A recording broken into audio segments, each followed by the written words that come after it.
you all in Bishop Academy online classes.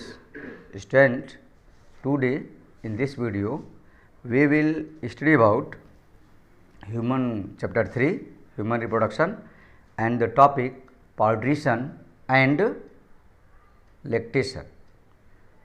Students, we already study about in previous chapter कि what is the process of pregnancy and embryonic development. पूरा पढ़ ही चुके हैं embryonic development कैसे होता है, वह किस तरह से, what is the process of embryonic development. Embryonic development का प्रोसेस क्या है कि यूट्रस के इनसाइड जब ब्लास्टोसिस्ट के फॉर्म में, जब एम्ब्रियो ब्लास्टोसिस्ट के फॉर्म में जब जाइगोट इम्प्लांट करता है तो उसके बाद से उसका लेयर बनता है, एम्बेडेड करता है, फिर डिफरेंट लेयर बनते हैं जिसमें एमनियन, कोरियन, एलेंट्वाइस, ये डिफरेंट लेयर्स बनते हैं. यानी एम्ब्रियो का डेवलपमेंट होता है और एम्ब्रियो के डेवलपमेंट में जो टाइमिंग लगती है वो होता है कितने समय का, वह 218 डेज की टाइमिंग होती है कि जिसमें वह पूरी तरह से वेल डेवलप्ड करके और फिर उसका जब पूरी तरह से चाइल्ड के फॉर्म में आता है, पहले जाइगोट होता है, जाइगोट से फिर एम्ब्रियो, एम्ब्रियो से फिर फीटस और फीटस से फिर डेवलपिंग चाइल्ड के फॉर्म में आता है. अब डेवलपिंग चाइल्ड के फॉर्म में आता है और 270 डेज जब वो कंप्लीट कर लेता है तो फिर उसके बाद से उसका क्या होता है, पार्टीशन होता है. पार्टीशन मीन्स होता है birth of fully developed child is called partition. और लैक्टेशन जो इस चैप्टर्स में हम लोग पढ़ेंगे कि लैक्टेशन क्या है, और हम यहाँ पर देख भी सकते हैं इस चीज़ को कि पार्टीशन में किस तरह से चाइल्ड जो है यूट्रस के इनसाइड कई प्रोसेस से वो गुजरता है, कई प्रोसेस को पॉज करता है. जैसे फर्स्ट वाले में देखेंगे एक्सटेंशन लिखा हुआ है, जो एक्सटेंशन, उसके बाद से लिखा है एक्सटर्नल रोटेशन ऑफ हेड जो है एक्सटर्शन रोटेट करता है. फिर इसमें पढ़े क्या, uterus immediately after birth, uterus का शेप जो है बर्थ के बाद कैसे हो जाता है. फिर वह यहाँ पर नीचे यहाँ पर एक्सटेंशन, एक्सटर्नल रोटेशन, ठीक है, ऑफ हेड, और फिर यहाँ पर दिया है यूट्रस इमीडिएटली आफ्टर बर्थ के बाद से इसका शेप किस तरह से चेंज हुआ है.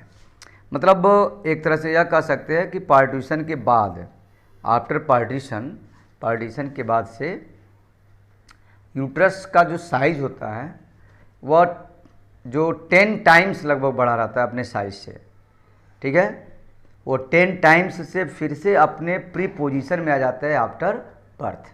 तो ये तो कंडीशंस हुआ किसका, यूट्रस का, और यूट्रस के इनसाइड ही सारा डेवलपमेंट होता है. So in this video we will study about कि what is the partition and what is the lactation. Lactation means होता है कि producing of milk for nourishing child is called lactation, ठीक है. तो पार्टीशन क्या है, already toward the end of the pregnancy, जब प्रेगनेंसी की एंड हो जाती है तो दो uterus becomes progressively more excitable and until finally develops into the such strong rhythmical contraction that baby is expelled. Uterine contraction होता है due to the influence of hormones oxytocin, ठीक है. वह ऑक्सीटोसिन कहाँ सीक्रेट होता है, इसके प्रीवियस वीडियो में बताए थे, they are secret from the pituitary glands. तो प्रोग्रेसिव हार्मोनल चेंजिंग होती है वहाँ पर, ऑक्सीटोसिन का सिक्रीशंस होता है कहाँ से, oxytocin secret from the pituitary gland. उसमें ये भी बताए थे फर्टल इजेक्शन रिफ्लेक्स, और यह यहाँ पर भी है, what is the foetal ejection reflex. NCERT book में देख सकते हैं इसको, एनसीईआरटी बुक से में वो लाइन दिया हुआ है कि पहले माइल्ड कंट्रैक्शन होता है फिर विग्योरस कंट्रैक्शन होता है, ठीक है. उसके बाद से चाइल्ड का बर्थ स्टार्ट होता है. तो progressive mechanical changing are start. Mechanics जो इसका है पार्टीशन का, वो देख सकते हैं for 10 to 45 minutes after birth of the baby the uterus continue to contract to a smaller and smaller size which causes the shearing effect between the walls of the uterus and placenta and thus separating the placenta. Placenta को separate करता है uterus की वाल से from its implantation side. जहाँ से implant हुआ है उस साइड से वह पहले सेपरेट होगा. उसके बाद से separation of the placenta opens the placental sinuses. जैसे ही वो उससे सेपरेट होता है तो जो वहाँ पर प्लेसेंटल साइनेसेस होते हैं, साइनेसेस का मतलब होता है ब्लड की जो वेसल्स होते हैं, ठीक है, वह उससे सेपरेट होते हैं एंड काजेज द ब्लीडिंग, और वहाँ पर ब्लीडिंग स्टार्ट होता है, लगभग 350 ml ब्लीडिंग स्टार्ट होता है, ठीक है।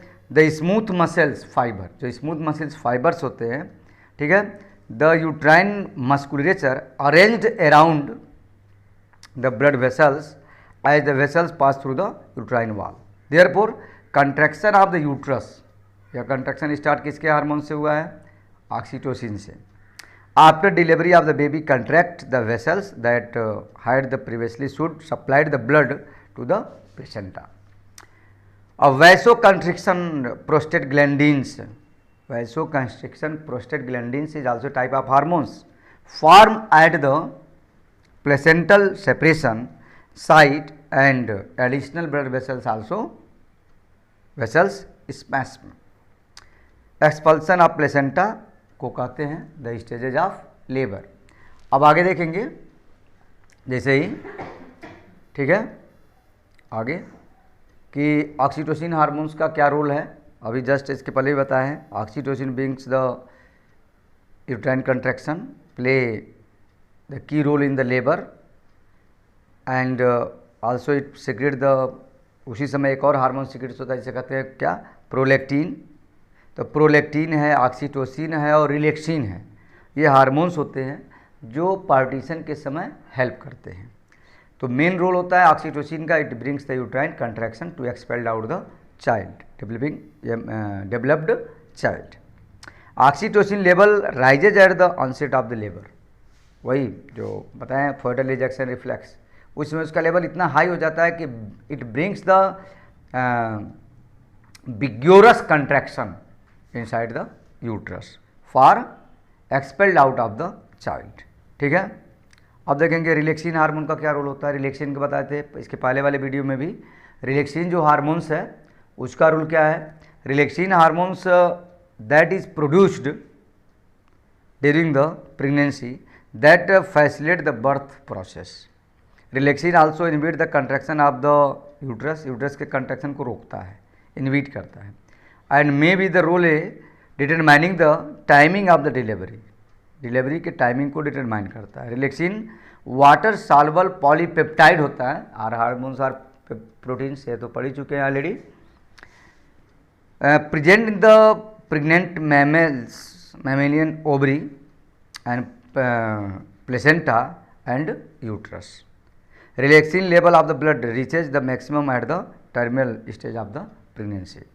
अब इसके जस्ट बाद अब पढ़ते हैं क्या, तो ये तो हो गया क्या, पार्टीशन। उसके बाद चाइल्ड का क्या होता है, बर्थ होता है, जो फर्स्ट डायग्राम में पढ़े हैं, सबसे पहले स्लाइड में जो दिया है कि उसको देख लेंगे ध्यान से, उसका डायग्राम भी बना लेंगे, ठीक है, विथ लेवल डायग्राम।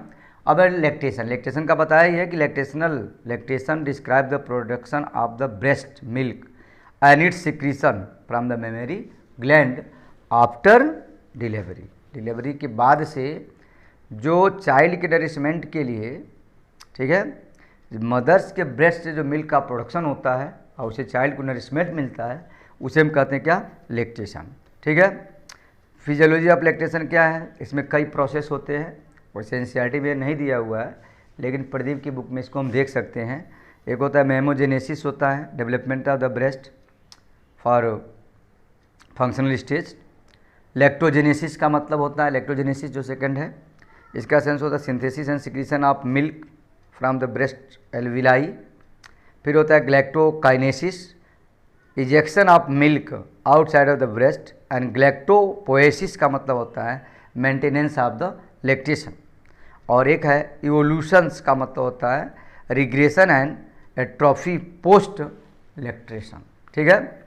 अब एक और जो मेन इसमें जो टॉपिक है लैक्टेशन, जब हम पढ़ ही रहे हैं तो इसमें आता है कि कोलेस्ट्रम, और बोर्ड एग्जाम में बहुत बार ये क्वेश्चन पूछ चुका है कि व्हाट इज द कोलेस्ट्रम, चूँकि एक और टॉपिक में है, ह्यूमन हेल्थ एंड डिजीज में भी है, पैसिव इम्यूनिटी में, व्हाट इज द कोलेस्ट्रम।